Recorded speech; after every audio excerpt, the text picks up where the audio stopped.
नमस्कार मित्रांनो. बऱ्याच दिवसांनी आपल्या समोर आज व्हिडिओ घेऊन येत आहे मी. तर मधल्या काळामध्ये आता लॉकडाऊन उठलं, लेक्चर चालू झाले. या कारणामुळे मला जास्तीत जास्त व्हिडिओ आपल्यापर्यंत घेऊन येता येत नाही. आता महाराष्ट्रात पोलीस भरतीचं वातावरण पुन्हा एकदा तयार झाले. जवळपास 2019 नंतर आता डायरेक्ट भरती येते. मधल्या 2014 ते 2019 ह्या काळामध्ये फार कमी भरत्या आल्या होत्या. 3च भरत्या झाल्या माझ्या अंदाजे आणि ते पण फार कमी जागांच्या झाल्या आणि आता नव्याने सरकार बदललं आहे आणि या सरकारने या काळामध्ये अ, जी जुन्या आपण जे फॉर्म भरले होते, म्हणजे विद्यार्थ्यांनी 2019 ला, तर त्या भरती प्रक्रिया घेण्याचं त्यांचं निश्चित झालेलं आहे. त्याचबरोबर त्यांनी 12,500 एक्स्ट्रा जागा पण त्यांनी डिक्लेअर केलेल्या आहे. म्हणजे एकंदरीत विद्यार्थ्यांसमोर जवळपास 20,000 जागा येत्या 1-2 वर्षात भरल्या जाण्याची शक्यता आहे आणि ही खूपच आनंदाची गोष्ट आहे. जे विद्यार्थी बऱ्याच वर्षापासून तयारी करत आहेत, त्यांचं कोरोनामुळे जवळ-जवळ 1 वर्षाचं नुकसान झालेलं आहे. त्यांच्यासाठी खूप आनंदाची बातमी आहे. जागा जास्त आल्यामुळे मेरिटमध्ये सुद्धा थोडी कमतरता येऊ शकते. गेल्या 19 वर्षापासून मी अकॅडमी चालवतो. आर्या अकॅडमी माझं अकॅडमीचं नाव आहे. 19 वर्षामध्ये मी भरत्यांमध्ये अनेक बदल बघितले आहेत. पूर्वी मुलाखती व्हायच्या, ग्राउंड व्हायचं, लेखी व्हायचं, शेवटी मुलाखत व्हायची. त्यानंतर मुलाखत रद्द केली. अ, माननीय श्री आर.आर. पाटील जे होते गृहमंत्री, त्यांनी हे रद्द केली आणि त्यानंतर पुढे त्यांनी 100 मार्काचा ग्राउंड आणि त्यानंतर 100 मार्काची लेखी आणि त्या आधारावर 200 मार्कावर त्यांनी मेरिट लावायला सुरुवात केली. त्यानंतर माननीय श्री फडणवीस यांचं सरकार आलं. त्यांनी यात थोडासा बदल केला. त्यांनी लेखीला जास्त प्राधान्य दिलं आणि ग्राउंडला कमी प्राधान्य दिलं. त्यांनी 100 मार्काची लेखी आणि 50 मार्काचं मैदानी त्यांनी आणलं. ठीक आहे. प्रत्येक सरकार आल्यानंतर त्यांच्या पद्धतीने ते पोलीस भरत्यांमध्ये बदल करतात. त्यांना जे योग्य वाटतं त्या पद्धतीने करतात. आधी मुलाखतीला प्राधान्य दिलं होतं. मुलाखतीमध्ये अ, मुलाखतीमुळे बऱ्याच मुलांचं नुकसान व्हायचं. असं लक्षात आल्यानंतर त्यांनी 100 मार्काची ग्राउंड आणि 100 मार्काचं लेखी अशा 2 पद्धतीने त्यांनी भरती घ्यायला सुरुवात केली. त्याचा विद्यार्थ्यांना खूप फायदा झाला. त्यानंतर फडणवीस सरकार आल्यानंतर त्यांनी लेखीला जास्त वेटेज दिलं आणि ग्राउंडला कमी वेटेज दिलं. त्यांच्या म्हणण्यानुसार की एक हुशार, बुद्धिमान, तल्लख बुद्धीचे लोकं ह्या पोलीस क्षेत्रात यावं असं त्यांचं म्हणणं होतं. सगळ्याच गोष्टी स्वागतार्ह ठेवाव्यात. विरोध करण्यात काही तथ्य नसतं. शेवटी जो तयारी करणार आहे, ज्याची तयारी 100% आहे, जो अभ्यास करणार आहे, जो मनापासून प्रयत्न करणार आहे, तो भरती होणारच आहे. त्याला कोणीही अडवू शकत नाही. हे तेवढं सत्य आहे. तर आता जी भरती होणार आहे, ती शक्यतो अजूनही जी-आरमध्ये कोणताही बदल केलेला नाहीये. आधी 100 मार्काची लेखी घ्यायचं प्लॅनिंग चालू आहे. त्यानंतर 50 मार्काचं ग्राउंड घ्यायचं प्लॅनिंग चालू आहे. आधी लेखीचं मेरिट लागणार आणि ही लेखी ऑनलाईन घ्यायचं पण प्लॅनिंग सध्या सुरू आहे. आता ऑनलाईन घेतल्यामुळे या लेखीमध्ये काय फरक पडत आहे याच्यावर आपण आधी चर्चा करू. आता ऑनलाईन घेतल्यामुळे काय होणार आहे? ऑनलाईन घेतल्यामुळे ही भरती प्रक्रिया जर समजा 4 ते 5 लाख मुलांनी फॉर्म भरले. 3.5 ते 5 लाखच्या दरम्यान मुलं फॉर्म भरतात. आता 2 वर्षापासून भरती नाही म्हटल्यावर जास्तीत जास्त फॉर्म यावर्षी भरले जाणार आहे. महाराष्ट्रभर स्पर्धा परीक्षा केंद्र पण मोठ्या प्रमाणात उभे राहिलेले आहे. त्यामुळे विद्यार्थी संख्या पण वाढलेली आहे. रिच वाढला आहे. अनेक संस्था उभ्या राहिल्यामुळं रिच वाढला आहे. मुलांपर्यंत खेडेगाव सुद्धा आता अकॅडमी सुरू झाली. त्यामुळे जास्तीत जास्त मुलं या क्षेत्राकडे आता वळत आहेत. एक तर पोलीस भरती किंवा आर्मी भरती झटपट नोकरी आणि सरकारी नोकरी सगळ्यात महत्वाचं. ह्या गोष्टीमुळं मुलांचा सर्वात जास्त ओढा एक तर कमी कालावधीच्या तयारीत भरती होतं असं बऱ्याच मुलांचं म्हणणं आहे. आणि दुसरं बऱ्याच मुलांचं म्हणणं असं आहे, की खूप सोपं आहे, ह्या आपण जाऊ शकतो. पण मी दोन्ही प्रकारच्या विचारांना नकार देतो. मुळात हे तेवढं सोपं नाहीये, पहिल्या गोष्ट पोलीस भरती. हे म्हणजे फॉर्म भरणं, भरतीला जाणं आणि भरती करणं एवढं सोपं नाहीये. त्याला प्रॉपर पद्धतीने तुम्हाला तयारी करावी लागते. प्रॉपर गाईडन्स लागतं तुम्हाला. नुसतं सकाळ संध्याकाळ पळालं म्हणजे भरती होत नाही. नुसतं एखादं प्रश्नपत्रिकाचं पुस्तक घेतलं, पाठ केलं आणि भरतीला गेलं आणि मार्क पडले एवढंही ते सोपं नाहीये. पोलीस भरती म्हणजे आत्ताची पोलीस भरती म्हणजे ही एम-पी-एस-सी दर्जाची झालेली आहे. जेव्हापासून हे 100 मार्काचं आणि 50 मार्काचं पॅटर्न केलेलं आहे. सरळ-सरळ माझ्या भाषेत सांगायचं म्हटलं, तर ही एम-पी-एस-सी प्रिलिमचीच परीक्षा देऊ राहिली. ह्या दर्जाची परीक्षा आता झालेली आहे. त्यात थोडाफार मराठी व्याकरण आल्यामुळे मुख्यचा पण थोडाफार भाग येतो. प्रश्नांचा दर्जा जर मी गेल्या 3 वर्षाच्या प्रश्नपत्रिकेचा अभ्यास या ठिकाणी करून तुमच्या समोर आलेला आहे.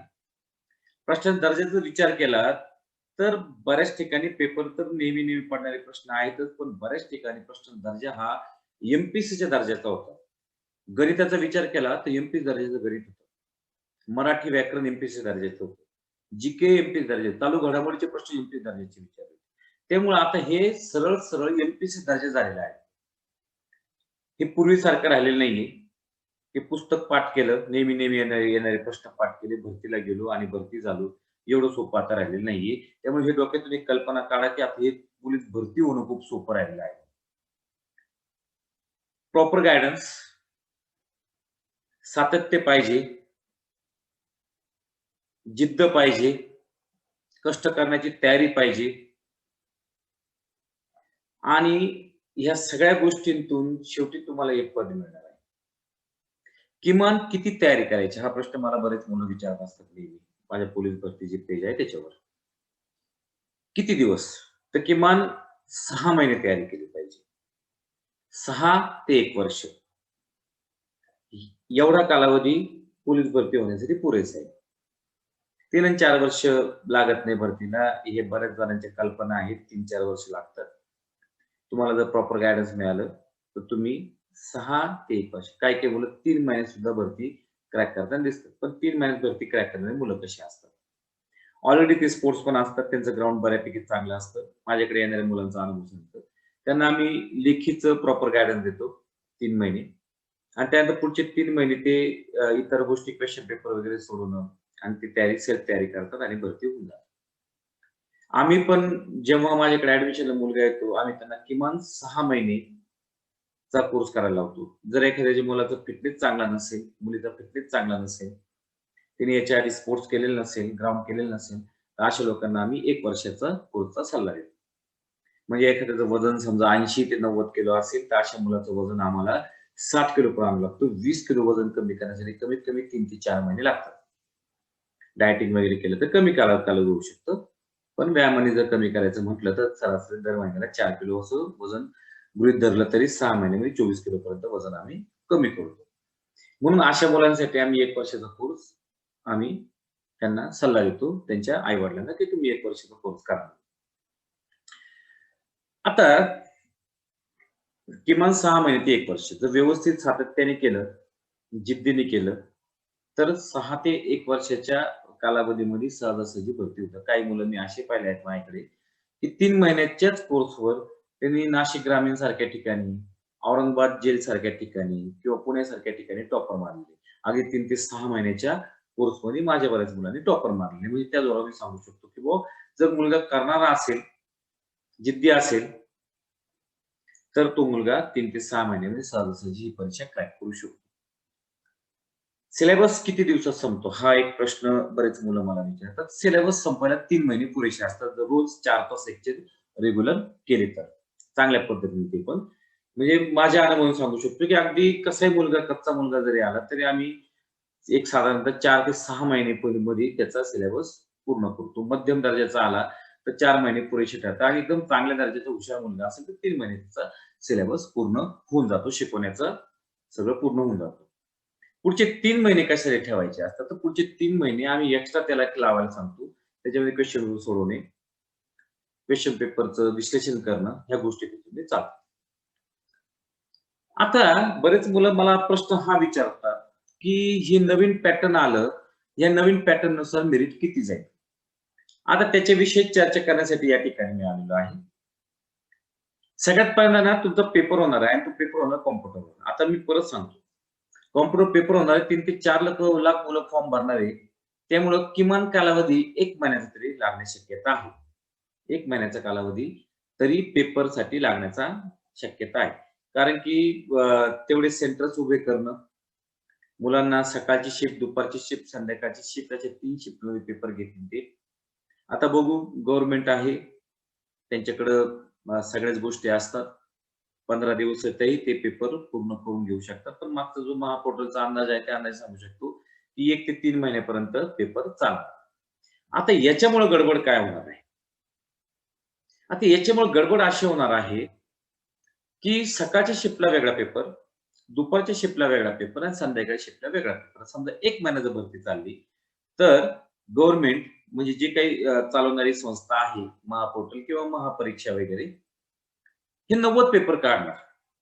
हे 3 शिफ्टमध्ये रोज 3 शिफ्ट पेपर केले तर 30 दिवसामध्ये 90 पेपर काढणार. समजा 3 महिने जर पेपर चालला, ते पेपर किती काढणार? 270 पेपर काढणार. म्हणजे प्रत्येकाला प्रश्नाचा दर्जा जरी समान असला, तरी प्रत्येकाला वेगवेगळे प्रश्न पडण्याची शक्यता आहे. म्हणजे सरळ-सरळ मला म्हणायचं असं काही वेगवेगळे प्रश्न म्हणजे एकदम वेगळे पडणार नाही असं अशातला भाग नाही. समजा शेकडेवारीला एखाद्याला पडलं रामचा पगार श्यामच्या पगारापेक्षा 20% जास्त आहे, तर श्यामचा पगार रामच्या पगारापेक्षा किती टक्के कमी प्रश्न आहे. हा सकाळच्या शिफ्टला पेपर पडला, दुपारी शिफ्टला प्रश्न असाही पडेल. तोच प्रश्न कसा पडेल? रामचा पगार श्यामच्या पगारापेक्षा 25% ने जास्त आहे, तर श्यामचा पगार रामच्या पगारापेक्षा किती? तर दुसऱ्या दिवशी हाच प्रश्न रामचा पगार श्यामच्या पगारापेक्षा 20% ने कमी आहे, तर श्यामचा पगार रामच्या पगारापेक्षा किती टक्क्याने जास्त आहे. तर अशा प्रकारची हाच प्रश्न वेगवेगळ्या पॅटर्नमध्ये तुम्हाला पडणार. म्हणजे प्रश्नाचं स्वरूप तेच राहणार, पण प्रत्येक शिफ्टला मात्र त्याची आकडेवारी बदलणार किंवा नावाबिंवा बदलणार. चालू घडामोडीचे प्रश्न तर दररोज वेगळे पडू शकतात तुम्हाला. आता गणितापुरतं ठीक आहे. गणित, मराठी म्हणू शकतो आपण किंवा बुद्धिमापन म्हणू शकतो. याचं इथपर्यंत ठीक आहे. याला ठीक आहे. एकच पॅटर्नमध्ये प्रश्न पडते. पण जी हा जो भाग आहे, हा खूप व्हास्ट भाग आहे. एखाद्याला सकाळच्या शिफ्टला पेपर सोपा पडू शकतो. तर एखाद्याला दुपार शिफ्टला तोच जी अवघड पडू शकतो. आणि जी-केचं वेटेज किती? सरासरी मी मागच्या क्वेशन पेपरचा अभ्यास केला.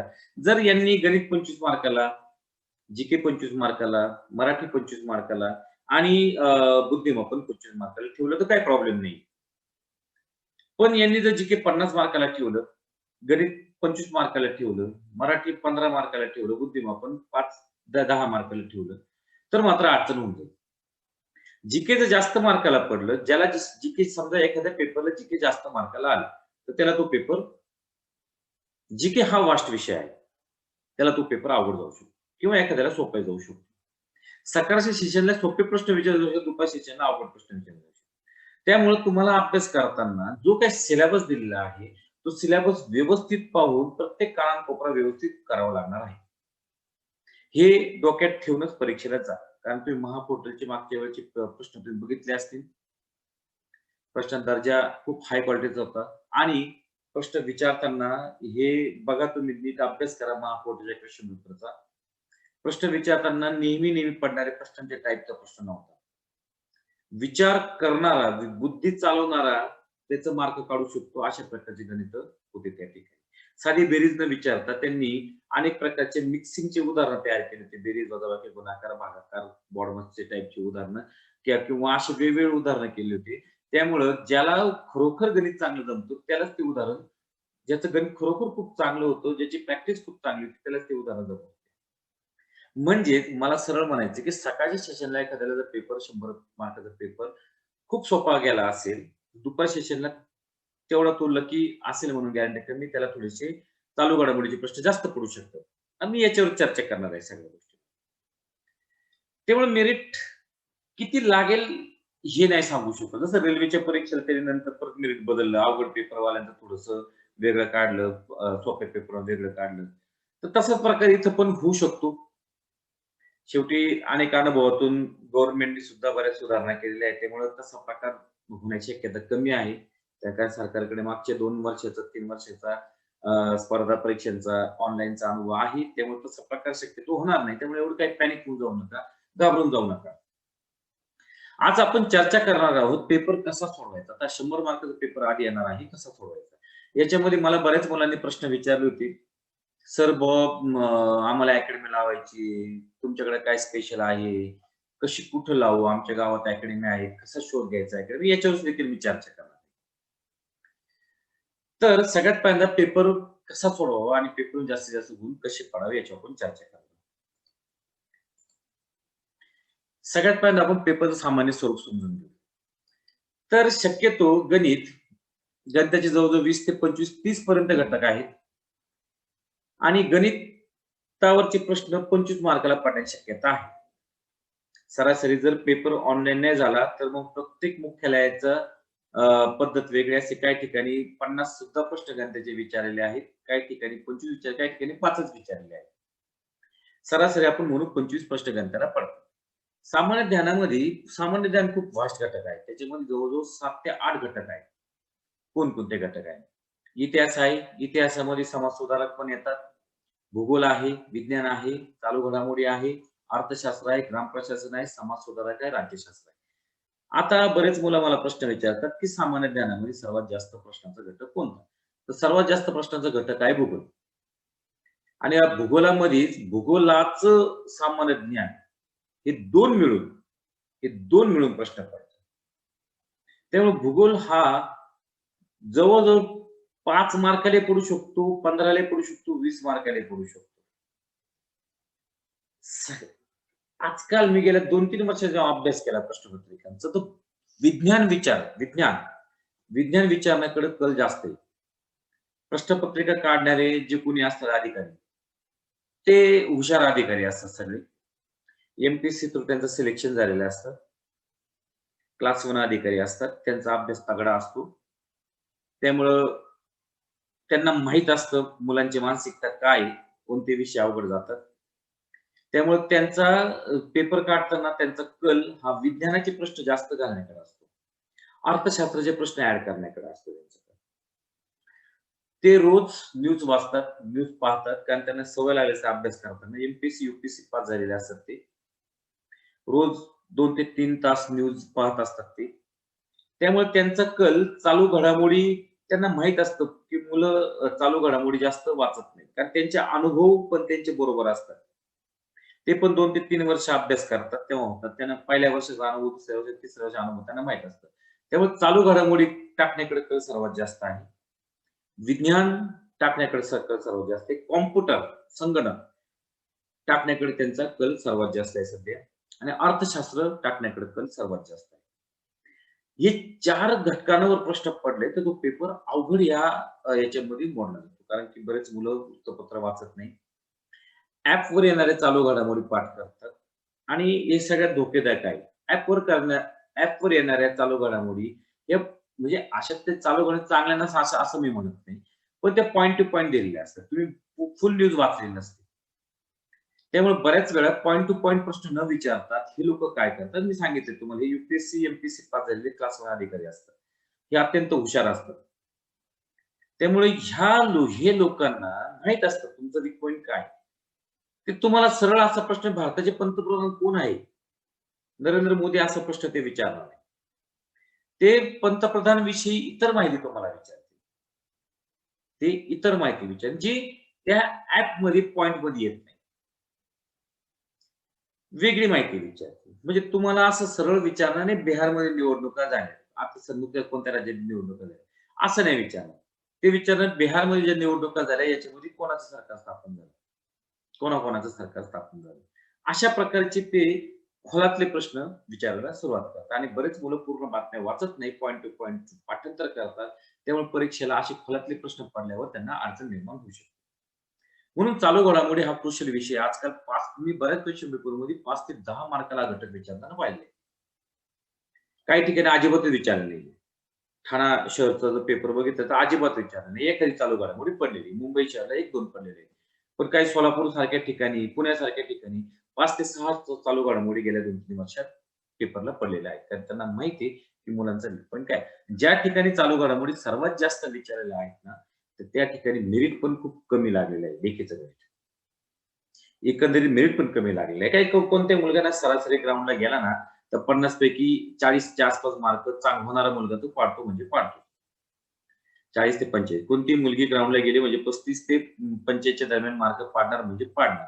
हे मार्क जर गृहीत धरले आपण एखाद्या मुलीला समजा आपण इमॅजिन करू एखाद्या मुलीला 40 मार्क सरासरी सगळ्याच मुलींना पडतात.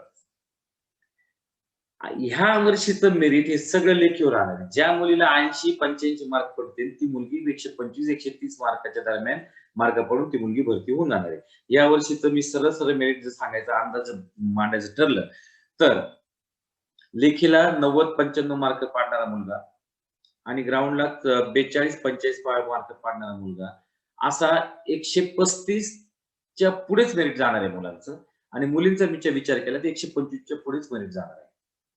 125 तर कमी जागा पहिल्या 5.5 नंतर जागा वाढल्यात थोडं मेरिट कमी होऊ शकतं. पण सरासरी अ, मुलांची तयारी पहिले 2 वर्षापासून पूर्ण घातू राहिली. अभ्यास करू राहिले. त्यामुळे मी ह्या अंदाजे सांगतो 135 च्या पुढेच मेरिट जाईल प्रत्येक ठिकाणी. जर पेपरच्या क्वालिटीवर सगळं अवलंबून आहे. पेपर जर अवघड पडला तर मेरिट कमी येईल. पेपर सोपा पडला तर मेरिट 140 च्या पुढे जाईल. पेपर मध्यम पडला तर मेरिट 135-140 च्या दरम्यान जाईल. त्याच्याविषयी आपण चर्चा करणार आहोत.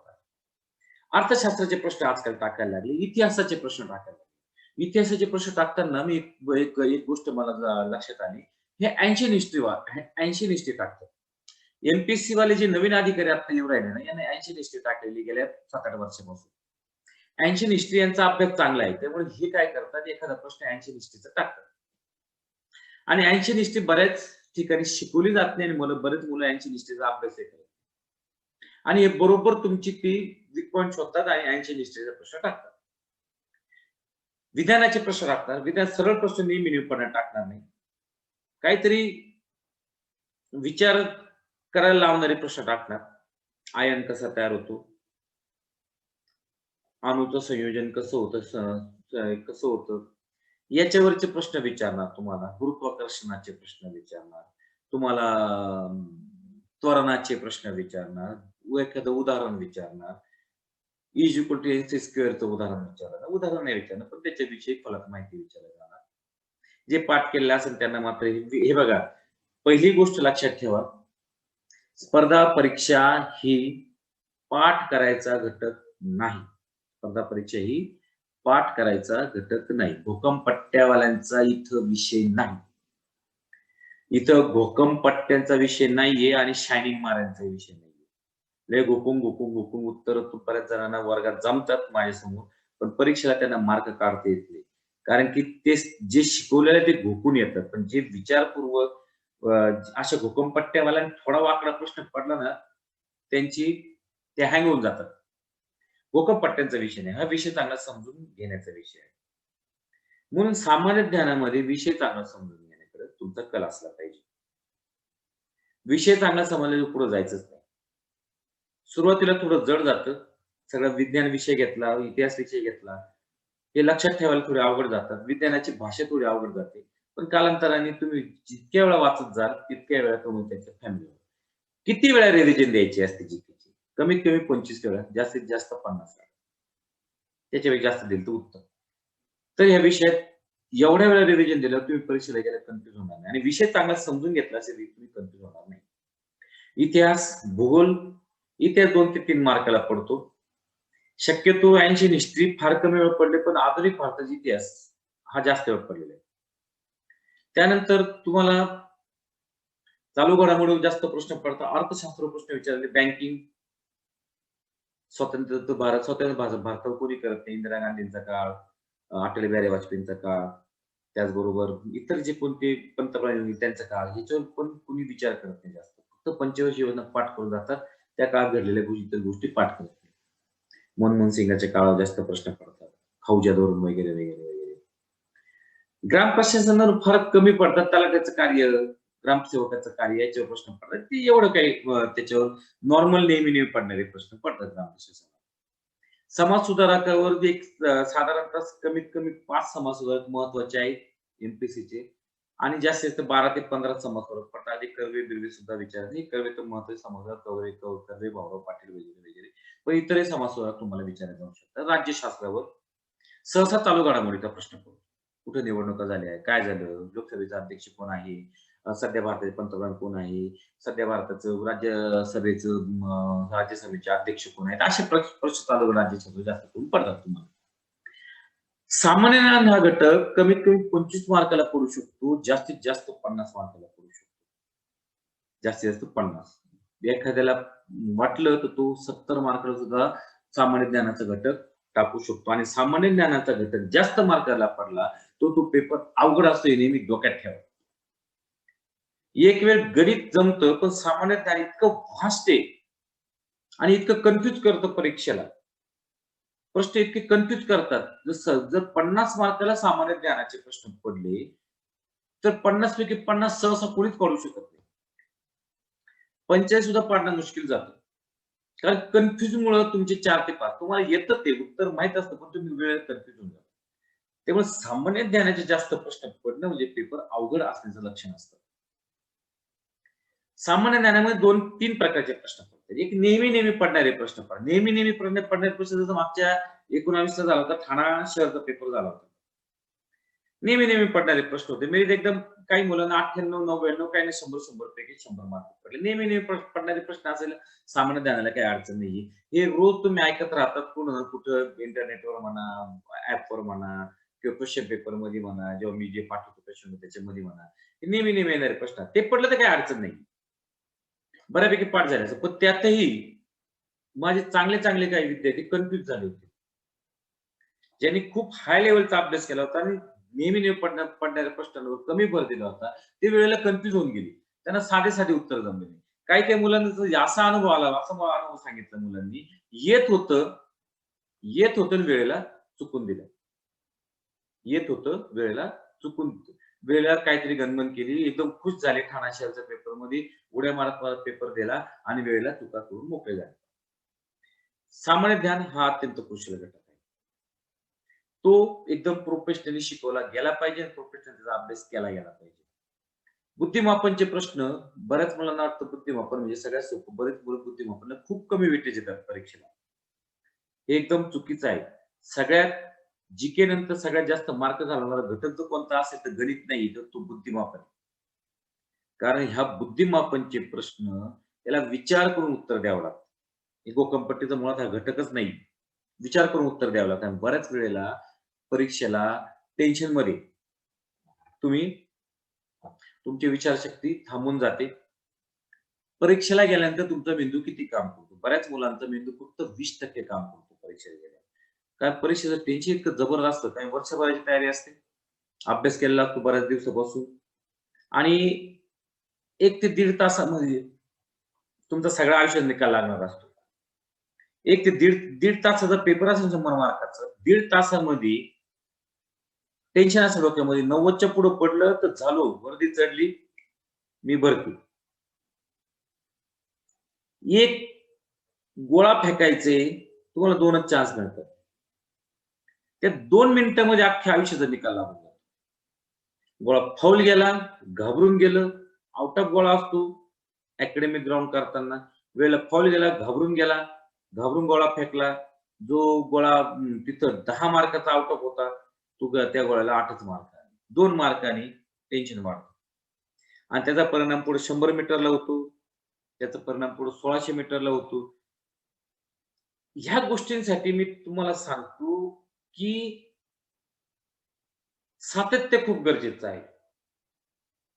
एक गोळा जर परीक्षेत यशस्वी 10 पैकी 10 मार्काचा फेकायचा असेल, तर कमीत कमी 1000 गोळे तुम्ही फेकले पाहिजे. ते पण फाऊल न करता. 1600 मीटर परीक्षेमध्ये तुम्हाला आउट ऑफ येत असेल आणि काढायचीच असेल, तर कमीत कमी 1600 मीटरची 50 वेळा 1600 मीटरची टायमिंग तुम्ही दिली पाहिजे. 100 मीटरचे कमीत कमी 100 मीटर जर तुम्हाला आउट ऑफ काढायचे असेल किंवा चांगले मार्क काढायचे 10 पैकी 8 किंवा 9 आउट ऑफ तर सहसा कोणाची येत नाही. 8 किंवा 9 मार्क जर काढायचे असतील, तर कमीत कमी 100 मीटर तुम्ही दिवसाला 5 वेळा पळाले, तर 900 वेळा 900 ते 1000 वेळा 100 मीटर तुम्ही पळाले पाहिजे. 900 वेळा तुम्ही टायमिंग घेतली. 900 वेळा टायमिंग नाही घेऊ शकत.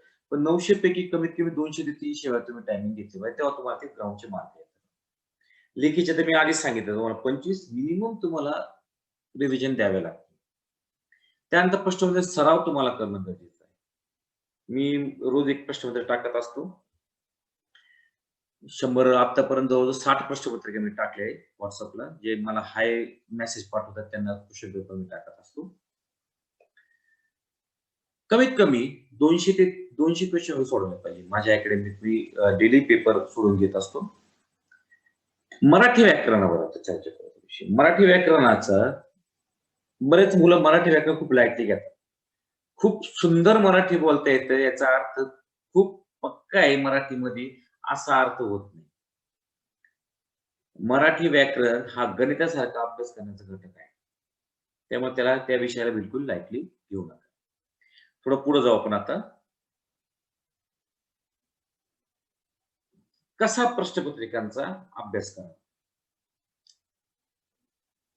सगळ्यात पहिल्यांदा तुम्ही जर तयारी लागणार असाल, जर तुम्ही अकॅडमी जॉइन करायचे विचारात असाल किंवा अकॅडमी जॉइन केली असेल आणि तुम्हाला अभ्यास सुरुवात करायची असेल, तर सगळ्यात पहिल्यांदा 5 वर्षाची प्रश्नपत्रिका काढायची. भले शिकवलेला असो किंवा नसो. त्या प्रश्नोत्तर पूर्ण वाचून घ्यायचे. वाचून गेल्यानंतर काय पाहिजे त्याच्यामध्ये? वारंवार पडणारे प्रश्न कोणते आहेत हे तुमच्या लक्षात येईल.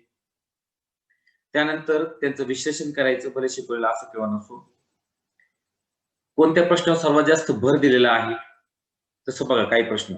महाराष्ट्र राज्यपाल कोण आहेत? महाराष्ट्र महासंचालक कोण आहेत? भारताचे पंतप्रधान कोण आहेत? हे वारंवार पडणारे प्रश्न आहेत. याच्यावर किती वेळा भर दिलेला आहे हे तुमच्या लक्षात आले पाहिजे. कोणत्या प्रश्न जास्त भर दिले नेहमी पडणारे गणित असतात. जसं गुणोत्तर प्रमाणाचे वयवारीचे उदाहरण असं आई आणि मुलाचे वयांचे. जसं विचार केला तर आपण एक उदाहरण नेहमी पडतं. कळपामध्ये गुराखी आणि शेळ्या किंवा गुराखी आणि गुरं, गुराखी गुरं, सायकली 3 चाकी सायकली, 4 चाकी यांचे उदाहरण नेहमी पडतात. हे नेहमी पडणारे प्रश्नांवर भर द्यायचं. याचं विश्लेषण तुम्हाला करता आलं पाहिजे. त्यानंतर जे नेहमी प्रश्न पडणारे प्रश्न आहेत त्याची नोंदी करून ठेवायच्या. वहीत लिहून ठेवायचं किंवा खुणा करून ठेवायच्या. तुमच्या एक लक्षात येईल एवढं केल्यानंतर, की 70% प्रश्न हे प्रत्येक पेपरमध्ये नेहमी पडणारे असतात. याचा अर्थ लगेच खुश होऊन जाऊ नका. 70% प्रश्न नेहमी पडणारे म्हणजे भरती झालं. बरेच पोरं परत पेपर झाले एकदम उड्या मारत बाहेर येतात. त्यांना असं वाटतं पेपर खूप सोपा गेला. कारण 70% प्रश्न नेहमी पडणारे असतात. पण तो मुलगा मेरिटमध्ये येत नाही. त्याचा अभ्यास होतो असतो तोच मेरिटमध्ये येतो. ते उड्या मारत नंतर घरी गेल्यावर लक्षात आलं, की 70 मार्काचं आपलं चांगलं जमलंय. त्याच्यामुळे पेपर सोपा वाटला. बाकीचे 30 मार्काचं आपल्याला अवघड गेलं. चालू घडामोडीचे प्रश्न कोणकोणते आहेत गेल्या 5 वर्षामध्ये पडलेले, 10 वर्षांमध्ये पडले ते बाजूला काढायचे. ते प्रश्न त्या प्रश्नाचा अभ्यास करायचा. आणि हे सगळं केल्यानंतर तुम्हाला गरज पडेल एक चांगल्या गाईडन्स देणाऱ्या संस्थेची. मला खूप मुलं प्रश्न विचारतात, की "सर तुमच्याकडे आम्हाला यायला जमत नाही. मग आम्ही कोणती अकॅडमी जॉइन करू? कसं करू?" याच्यावर पण मी आता या लेखामध्ये चर्चा करणार आहे. योग्य प्रशिक्षण देणं म्हणजे काय, की लय भारी नाव म्हणून लय भारी प्रशिक्षण असा अर्थ निघत नाही. एका मुख्यालयामध्ये जर चक्कर मारा, समजा मी आता नाशिकच्या मुख्यालयात तुम्ही चक्कर मारली, नाशिक शहराचं. आणि तिथं विचारलं 2-4 पोलिसांना, की तरुण मुलं पाहिजे, आता भरती झाली. ते सांगतील. त्यांना माहीत असतं आपल्यावर ट्रेनिंगला किती मुलं कोणत्या अकॅडमीची होती. आपल्याबरोबर कोणत्या अकॅडमीची किती मुलं आपल्याकडे या ठिकाणी आपल्याबरोबर ड्युटी करत आहेत. तिचा खरा निकाल समजतो. जे काही जुने विद्यार्थी असतात त्यांच्याशी चर्चा करायची त्या अकॅडमीची. ते सांगू शकतात कसं शिकवलं जातं. खरोखर चांगली अकॅडमी आहे की नाही. निकाल पाहणं गरजेचं. टॉपर्स किती आहेत त्याच्यावर त्या अकॅडमीचा निकाल समजतो. ते मी तुम्हाला आता लगेच सांगतो याच लेक्चरला आहे. चांगल्या अकॅडमी शोध कसा घ्यावा? सगळ्यात पहिल्यांदा अकॅडमीत गेल्यानंतर त्याचा संचालक कोण आहे हे शोध घ्या. कोणतंही पोरगं बसलेलं असतं माहिती देण्यासाठी, तो त्याचा संचालक नसतो. मॅनेजर असू शकतो तो किंवा तो पाहणारा असतो. किती त्यांच्या परीक्षा पास केल्या आहे? अकॅडमिक चालू करण्या अगोदर त्यांनी काय केलंय आयुष्यामध्ये? यूपीएससी दिलाय, एमपीएससी दिलाय, किती परीक्षा पास केल्या त्याच्या, किती यश आलंय त्यांना. त्यानंतर ते कोणत्या पदावर होते याची माहिती आधी घेणं गरजेचं आहे. नुसतं हे माहिती घेऊन गरजेचं नाही, ते स्वतः शिकवतात की नाही ते महत्त्वाचं. कारण की कोणती अकॅडमी त्या व्यक्तीच्या संचित चालवणाऱ्या व्यक्तीच्या बुद्धीवर असते पूर्ण अकॅडमी. तो जर स्वतः शिकवत असेल, तो जर स्वतः गाईडन्स करत असेल, तर ती अकॅडमी सर्वोत्तम असते. अकॅडमीचं पॅम्पलेटवर पूर्ण निकाल दिलेले असतात आणि हे निकाल जे टॉपर्स दिलेले असतात ते नक्की जेन्युइन आहेत की नाही चेक करणं गरजेचं असतं. बरेच लोक काय करतात, फोटो खरेदी करतात.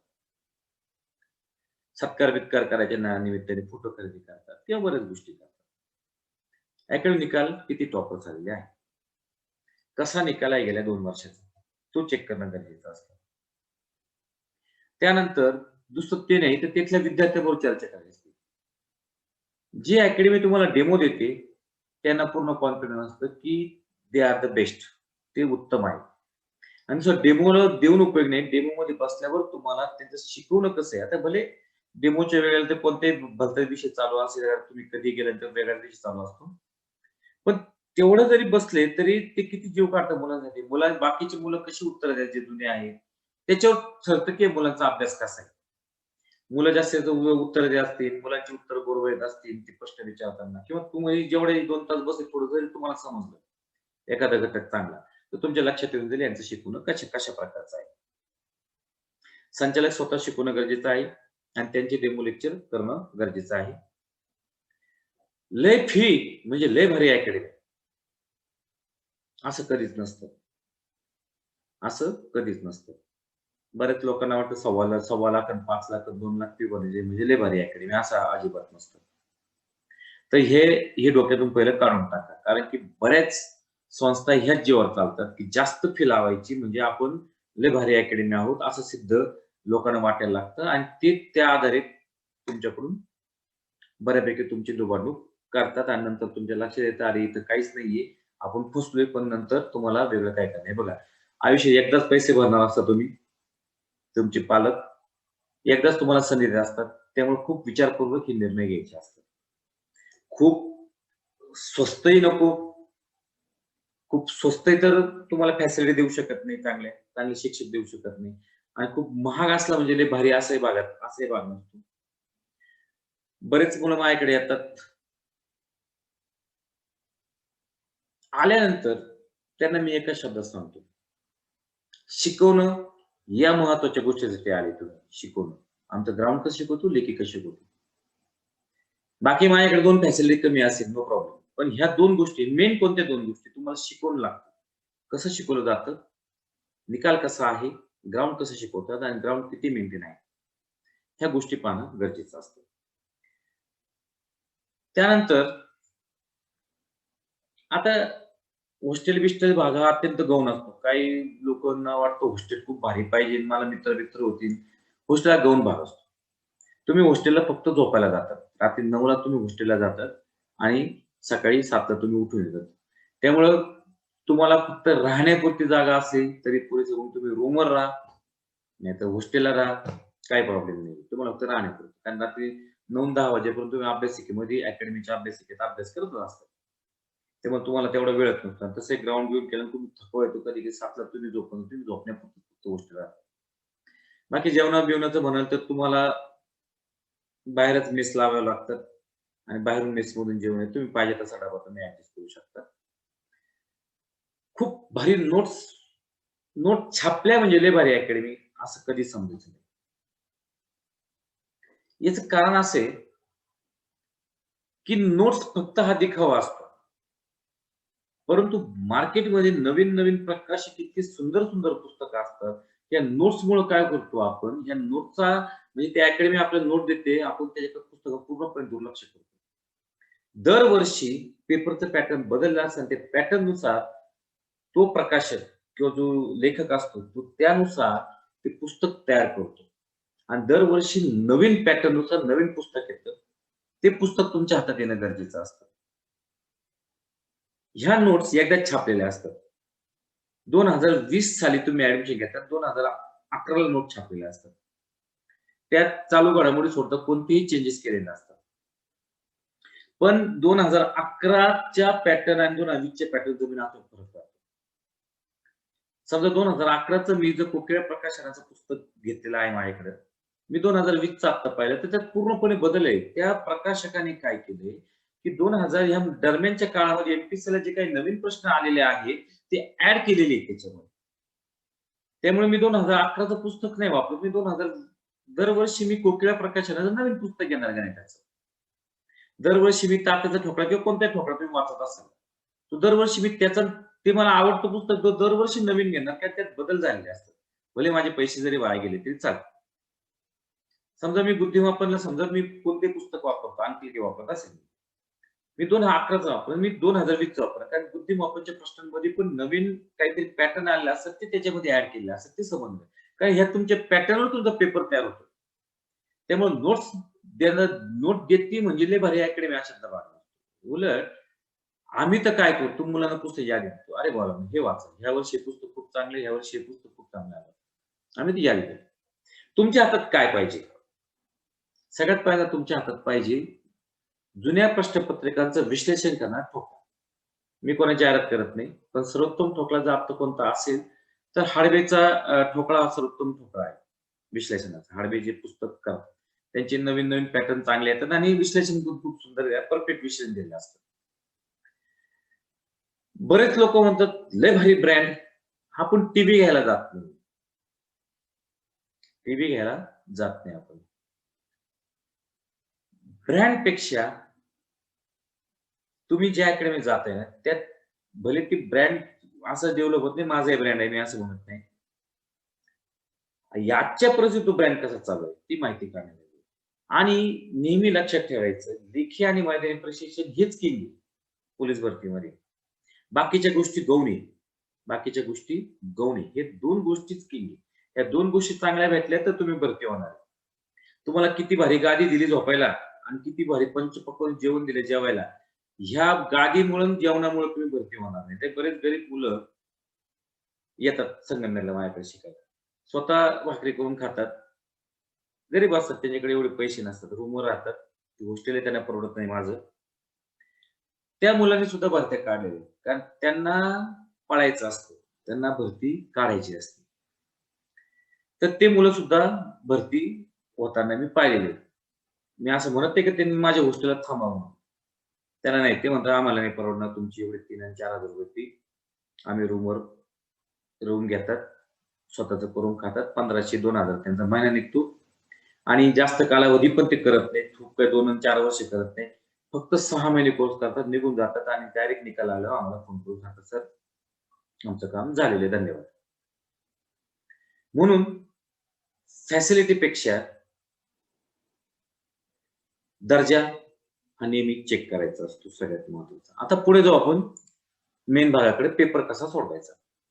पेपरचे 3 प्रकार असतात. अवघड पेपर, मध्यम पेपर आणि कठीण पेपर. अवघड पेपर, मध्यम पेपर आणि कठीण पेपर. अवघड पेपर म्हणजे काय? पुण्याचा पेपर 2018चा, 18-19चा पुण्याचा पेपर. मेरिट एकदम कमी गेलं होतं. मध्यम पेपर, नाशिक ग्रामीणचा पेपर. नाशिक ग्रामीणचा पेपर आणि कठीण पेपर. अवघड मध्ये सोपा. म्हणजे सोपा लिहायचं विसरून गेलो तिथे मी. सोपा पेपर. ठाण्याचा पेपर. मध्यम पेपर, मुंबईचा पेपर. मुंबई शहराचा पेपर. नाशिक ग्रामीणचा पेपर, मुंबई शहराचा पेपर हे मध्यम पेपर म्हणून ओळखतात. अवघड पेपर, सोलापूर ग्रामीणचा पेपर, त्याचबरोबर पुण्याचा पेपर, आणखी बऱ्याच ठिकाणी अवघड पेपर पडले होते. तर असे 3 प्रकार मोडतात. तर अवघड, सोपा, अवघड आणि मध्यम असं काही प्रकार नसतो. असं काही प्रकार नसतो. हे बघा आता माझा अभ्यास खूप चांगला आहे सगळ्या विषयांचा. तर तो पेपर मला सोपा जाणार आहे. भले मग तो पालघरचा मागच्या इकॉनॉमीचा पेपर असो. त्यामध्ये एका मुलाला 98 मार्क पडले होते. त्याचा अभ्यास तेवढा आहे. सगळ्या परीक्षा कानाकोपरा त्यांनी केला असेल, एमपीचा फुल स्टडी केला असेल. त्याला 98 पडले, पण त्याच पेपरला बऱ्याच मुलांचा पेपर अवघड गेला होता. 98 नंतर गाडी डायरेक्ट येऊन थांबली 87 ला, 86 ला किंवा 88 ला. 88 चा होता. 98 गाडी डायरेक्ट 88 ला येऊन थांबली. 10 मार्काचा फरक पडला, पण ज्याला 98 पडले त्याचा अभ्यास होता. त्याच्या दृष्टीने तो पेपर एकदम सोपा होता आणि 88 च्या दृष्टीने तो पेपर मध्यम होता. आणि ज्याला एकदम 70 अन् 65 मार्क पडले तो पेपर अवघड होता. शेवटी तुमचा अभ्यास कसा आहे ना त्याच्यावर तुमचा अवघड, मध्यम आणि सोपा पेपर ठरतो. पण सरासरी जो 19 वर्षाचा अनुभव मला आहे, त्या अनुभवाच्या आधारे मी सांगेन, की अवघड पेपर कसा असतो. सगळ्यात पहिल्यांदा अवघड पेपरमध्ये गणिताचे प्रश्न तेच असतात. फक्त फिरून-फिरून विचारतात. प्रश्न फिरून-फिरून विचारतात. सरळ प्रश्न विचारणार नाही तुम्हाला. फिरून विचार. रामचा पगार श्यामच्या पगारापेक्षा 20% जास्त आहे, तर श्यामचा पगार रामच्या पगारापेक्षा, जर श्यामचा पगार 2400 असेल, तर रामचा पगार किती असेल? म्हणजे सरळ प्रश्न विचारणार नाही, तर आधी पगार देणार आणि त्याच्यावर तुम्हाला शेकडेवारी काढून तुम्हाला त्याचं उत्तर काढावं. म्हणजे असा प्रश्न तुम्ही ऐकलाच नसेल कुठेच. हे अवघड झालं. पण तो प्रश्न सोपा आहे ॲक्चुअली. ज्याला गणित चांगलं समजून घेतलं शेकड्यावर त्याची पुटकी ना तो प्रश्न सोपा आहे. गुणोत्तर प्रमाणाचे प्रश्न. वयवारीचे प्रश्न पडतात गुणोत्तर प्रमाणाच्या बाबतीत. वयवारीचे प्रश्न करतात. आई व मुलाच्या वयांची 10 वर्षापूर्वी बेरीज 78 होती. तर 10 वर्षानंतर त्यांच्या वयांचे गुणोत्तर 2:3 असेल. तर आई व मुलाचे आजचे वय किती? No problem. हे गणित सोपं आहे ॲक्चुअली. पण ज्याला हे उदाहरण समजलंय ना, हे उदाहरण तुम्हाला कोणत्या पुस्तकात दिसणार नाही, जे मी आता सांगितले तुम्हाला तयार केलंय बसल्या-बसल्या. ते कोणत्या पुस्तकात दिसणार नाही उदाहरण. पण ज्याचं गुणोत्तर प्रमाण ज्याने समजून घेतलेलं आहे, ज्याने विषय समजून घेतला ना, त्यासाठी हा प्रश्न सोपा आहे. म्हणजे सोपा अवघड असं तुम्ही आपण ठरवू शकत. पण जनरली जो अभ्यास मुलांचा केलाय आतापर्यंत 21 वर्षामध्ये ते आधारित सांगू शकतो. शेकडेवारीचे उदाहरणं फिरून विचारले, गुणोत्तर प्रमाण, मिक्सिंगचे उदाहरणं, मिक्सिंग विचारतात, भूमिती, वयवारी, नफा-तोटा, बेजिक समीकरणे, दशांश अपूर्णांक, व्यवहारी अपूर्णांक, दशांश अपूर्णांक, व्यवहार अपूर्णांक. पडले का बरेच 99% मुलं चुकतात. चलन, काळ, काम, वेग हे 99% मुलं काळ, काम, वेगाच्या उदाहरणांना फसून जातात. कारण की त्याला फॉर्म्युले नाहीये. काळ, काम, वेगाच्या बऱ्याच याला फॉर्म्युले नाहीये किंवा चलनाला फॉर्म्युले नाही. म्हणजे काही काही अशी घटक आहेत की त्यांना फॉर्म्युलेच नाहीये. आणि जे फॉर्म्युले पंटर जे असतात परीक्षेला जातात त्यांना ऐन टायमाला फॉर्म्युले आठवत नाही. ह्या कारणामुळे हे जे मी तुम्हाला आता सांगितलेले हे घटक त्यांना परीक्षेला हे गणित अवघड जातात. जनरल नॉलेजमध्ये ते काय करतात, विज्ञानाचे प्रश्न टाकतात. नेहमी पडणारे प्रश्न टाकतात. ते विज्ञान थोडे वेगळे प्रश्न टाकतात. अर्थशास्त्र टाकतात, कृषी टाकतात, चालू घडामोडी टाकतात. अर्थशास्त्रामध्ये ते तुम्हाला जीडीपी वगैरे प्रश्न विचारतात. अर्थशास्त्रावर तुम्हाला ते डायरेक्ट भारताचं बँकिंगवर प्रश्न विचारणार. अर्थशास्त्रावर तुम्हाला बँक दरावर प्रश्न विचारणार. कृषीवर प्रश्न विचारणार. कोणती जात आहे फळांची? ही कोणती जात आहे? नवीन शोधलेली जात कोणती? आपण सहसा चालू घडामोडीचे प्रश्न पाहत नाही आपण. त्यामुळे ह्याचे प्रश्न पडतात. चालू घडामोडींचा जर तुम्ही विचार केला तर ते तुम्हाला जागतिक लेव्हल सुद्धा चालू घडामोडी विचारणार. जसं डोनाल्ड ट्रम्प गेला अन् बायडेन आले असा नाही प्रश्न विचारणार. हे बायडेन कोणत्या पक्षाचे होते? बायडेन बरोबर कोण उपराष्ट्रपती झाली? काय बदल झाले? कसे काय झालं? ते डीपमध्ये प्रश्न विचारतात. चालू घडामोडी सरळ-सरळ सोपा प्रश्न विचारणार. ही झाली अवघड पेपर. मराठीमध्ये ते काय टाकणार? वृत्त टाकतात. त्यांना माहिती आहे वृत्त आणि अलंकार हे बरेच मुलं वाचत नाही. जो हुशार अधिकारी पेपर काढतात ते सगळे अधिकारी हुशार असतात हे नेहमी डोक्यात ठेवा. सगळे अधिकारी जे पेपर काढतात ते अत्यंत हुशार लोकं असतात. एमपीएससी, यूपीएससी पास झालेले असतात. ते काय साधे सरळ नसतात. त्यांचं नॉलेज जबरदस्त असतं. कारण टॅलेंटेड लोकं असतात ते. त्यामुळे त्यांना माहिती आहे तुमचा त्यांनी पूर्ण अभ्यास केलेला आहे.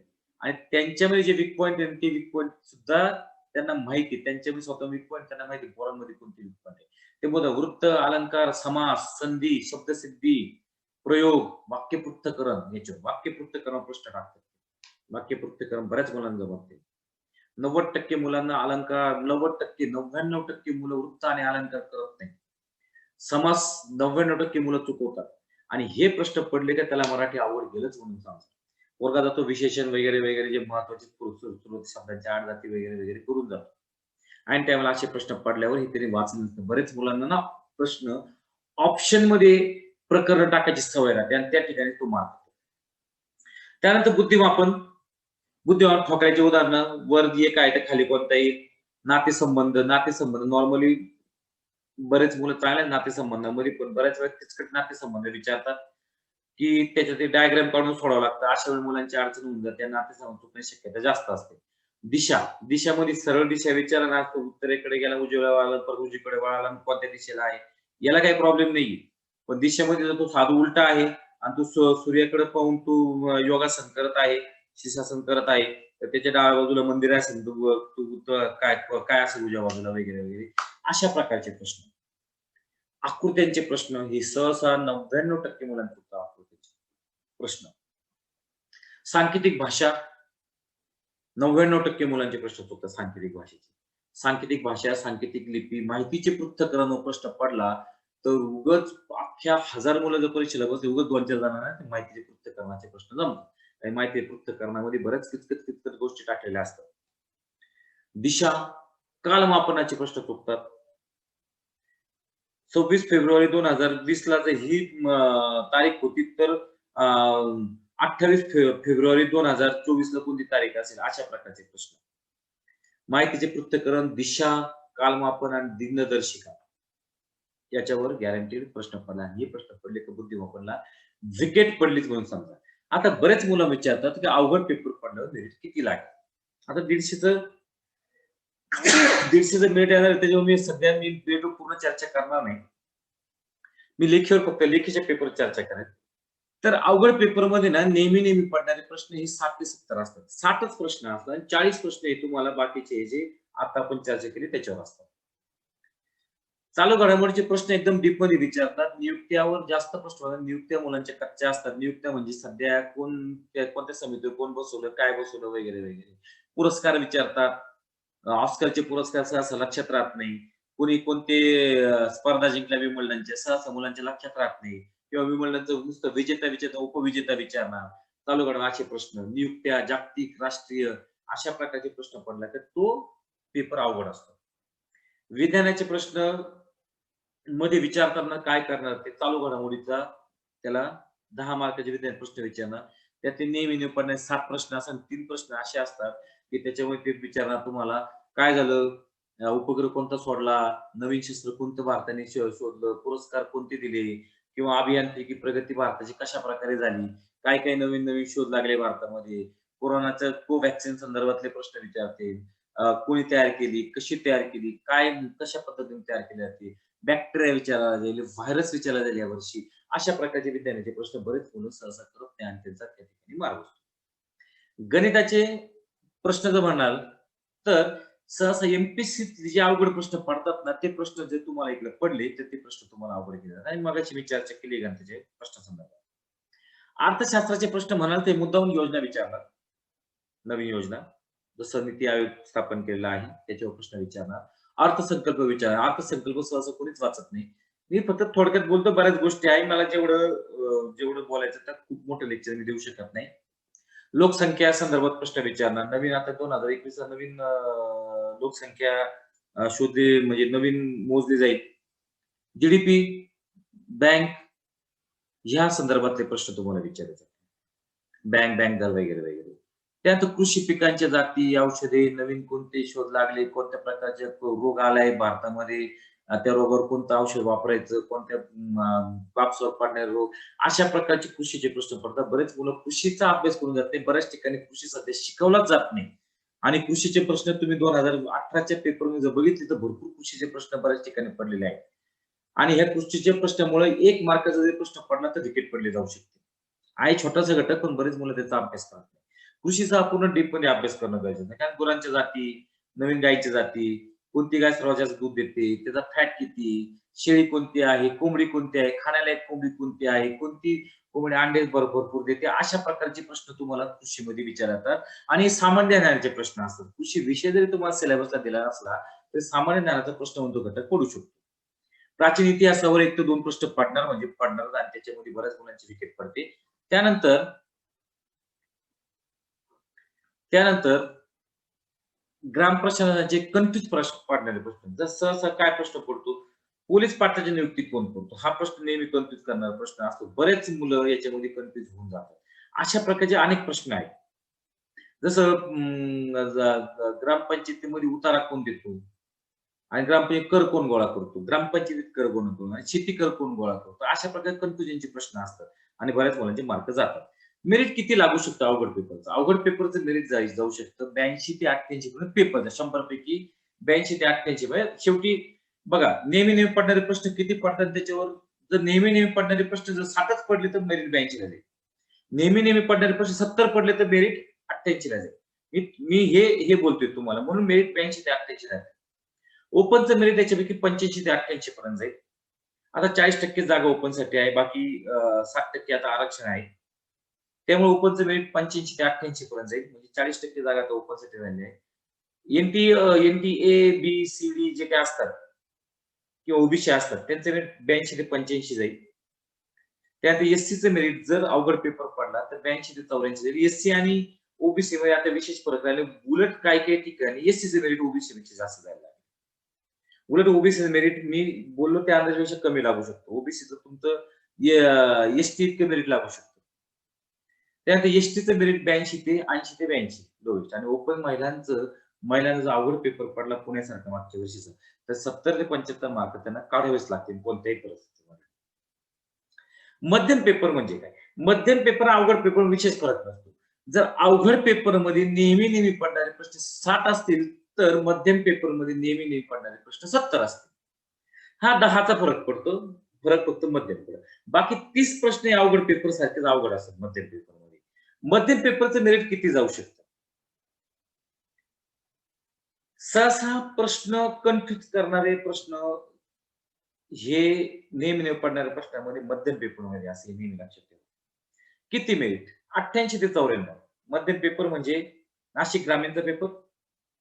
मध्यम पेपर म्हणजे मुंबई पोलीसचा पेपर. मुंबई पोलीसचा पेपर, मध्यम पेपर म्हटल्यावर मागची ह्या मेरिटचा अभ्यास करा तुमच्या लक्षात येऊन जाईल मध्यम पेपर. मेरिट 88 ते 94 पर्यंत मेरिट नाही म्हणत आहे हे लेखीचं मेरिट म्हणतो मी. 88 ते 94 पर्यंत जाईल मध्यम पेपरला. इतर कॅटेगरीचं 85 ते 90 च्या दरम्यान जाईल. एससी 84 ते 88, एसटी 82 ते 86 या ठिकाणी मी दिलेला आहे समोर पाहू शकता तुम्ही. आणि महिला ओपन 75 ते 80 पर्यंत 5चा फरक त्याच्यामध्ये पडून जाऊ शकतो. आता सोपा पेपर जर आला, तर सोपा पेपर म्हणजे मागच्या वेळी ठाण्याचा पेपर. सोपा पेपर म्हणजे नेहमी पडणारे प्रश्न 90 ते 95 पर्यंत पडतात. सोपे प्रश्न असतात आणि नेहमी गणिताचे नेहमी पडणारे प्रश्न, बुद्धिमत्तेचे नेहमी पडणारे प्रश्न आणि सोपे प्रश्न असतात. 1000 भागिले 10 भागिले 1000 बरोबर किती? अशा प्रकारचे प्रश्न सोपे 5वीच्या 6वीच्या लेव्हलचे प्रश्न याच्यामध्ये पडतात. तो पेपर मोडतो सोपा पेपरमध्ये. सोप्या पेपरमध्ये आणि 90 ते 95 प्रश्न हे नेहमी पडणारे असतात. आणि 5 ते 10 प्रश्न थोडेसे अवघड असतात. ठाणा सिटीचा पेपर मागच्या वर्षी विचार केला तर हे सोप्या पेपरमध्ये. अंदाजे मेरिट 90 ते 94 पर्यंत गेलं होतं. मी सगळा अभ्यास करून टाकले मेरिट. इतर कॅटेगरीचं 88 ते 92 आणि एससी 86 ते 90 आणि एसटी 84 ते 88 पर्यंत आणि महिला 78 ते 85 पर्यंत महिला मागच्या वर्षी ठाण्याला लेखीला चांगल्या पडलेल्या महिला होऊन गेल्या होत्या. तर मित्रांनो, मी आज पहिला पाठ या ठिकाणी सादर केलेला आहे. पहिल्या पाठामध्ये तुम्हाला मी पेपर कसा सोडवायचा, अकॅडमीचं सिलेक्शन कसं करायचं, याविषयी चर्चा केली आहे. पुढच्या पेपरमध्ये आपण ह्याच पेपरची सिलेबस डिटेलमध्ये सिलेबस समजून चर्चा करणार आहोत. कोणत्या विषयावर किती मार्काचे पडतात, गुणोत्तराचे प्रश्न किती हे डिटेलमध्ये आपण चर्चा करणार आहोत. तर मी लवकरच पुढचा व्हिडिओ घेऊन येईल. तर माझ्या YouTube चॅनलला नक्कीच भेट द्या. आर्य करियर अकॅडमी नावाने माझं YouTube चॅनल आहे. त्याला सबस्क्राईब करा, लाईक करा, शेअर करा माझा व्हिडिओ. जेणेकरून माझाही उत्साह वाढेल आणि इतरांना पण हे ज्ञान मिळून जाईल. कारण हे ज्ञान सहसा कोणी देत नाही. मी जे तुम्हाला सांगतोय